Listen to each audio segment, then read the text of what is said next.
Forum Daily's market update with Catherine Murray up next. Catherine is the host of The Buck Stops Here, and she joins us now. Take it away, Catherine. Thanks, Nima. Hello, everyone, and welcome to your weekly market recap. I am Catherine Murray. Well, markets are once again very volatile. We had a nice rally on Monday, followed by essentially 3 days of selling pressure, with the Dow down by about 200 points right now, on track for 3 straight days of losses. WTI is higher after pulling back yesterday, currently trading about $97. We have seen oil pull back this week on an increased inventory build and also demand concerns stemming from slower global growth, and also as IEA members released 60 million barrels. We, of course, have also heard from President Zelensky calling for a total ban on Russian oil imports. Perhaps that's why we're seeing a little bit of stability today. Canadian dollar is trading lower versus the US dollar. And stepping back, the market sell-off really driven by investors interpreting the latest FOMC minutes released yesterday at 2 o'clock, which had a more hawkish tilt to it than perhaps the market was pricing in, specifically looking for a $95 billion monthly balance sheet runoff and the possibility for 50 basis point increase at each meeting. And also perhaps concerns that they have not ruled out, the Fed has not ruled out asset sales of mortgage-backed securities. And that was probably the surprise that caused yields to go higher and the market to sell off yesterday. Interestingly, as the U.S. looks to tighten their monetary policy, we've got the Bank of Japan defending their loose monetary policy, and also the potential that China might actually have a near-term rate cut, just given the fact that their economic data as of late has been on the weaker side.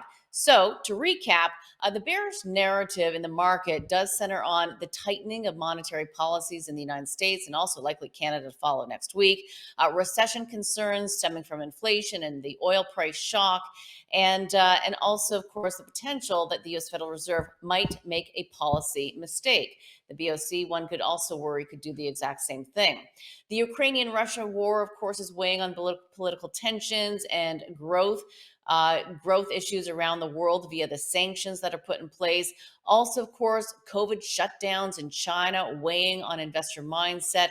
And from a near-term perspective, very importantly here, quarterly earnings results, which will be kicking off next week with the U.S. big banks.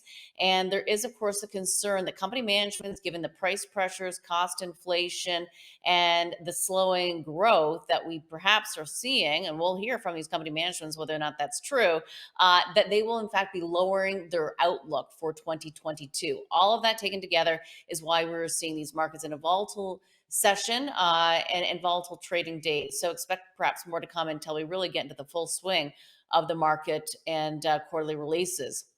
TSX has been trading lower as well after finishing lower yesterday alongside that U.S. sell-off. Today, of course, front and center is Canadian Finance Minister Freeland delivering the 2022 federal budget at 4 o'clock. Some of the more recent data does show some nice economic strength here in Canada, but of course, we do have decade-high inflation to combat, and the focus appears more to be on climate change as well as housing affordability and defense. We'll see what they have to say about the inflation concerns and the growth outlook here in Canada. Watch for that. Also, of course, Canadian jobs will be reported this week. Tomorrow, it's the end of the week already, hard to believe, but we are expecting to see some gains following a monster jobs report last month. In terms of interesting headlines on the stock front and corporate headlines, Twitter traded up by 27% on Monday. That's following an SEC filing that Elon Musk has taken a 9.2% passive stake in the company.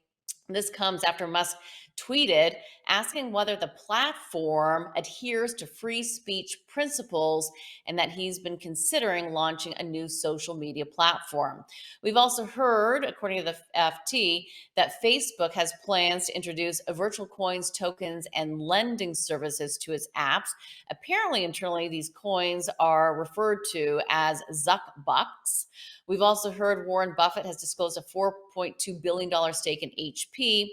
And away from that, I would just point out that many of the stocks that are associated with discount shopping have done very well, outperforming the broader market. Costco, for one, had very strong same-store sales this week. As it relates to the Canadian markets, we have seen quite a bit of weakness in tech, Shopify, as well as Lightspeed down by about 6 to 7%. Utilities are the areas that have shown some significant strength as of late, We did have an upgrade of Superior Plus at National Bank. And away from that, Roots, also some very good results there.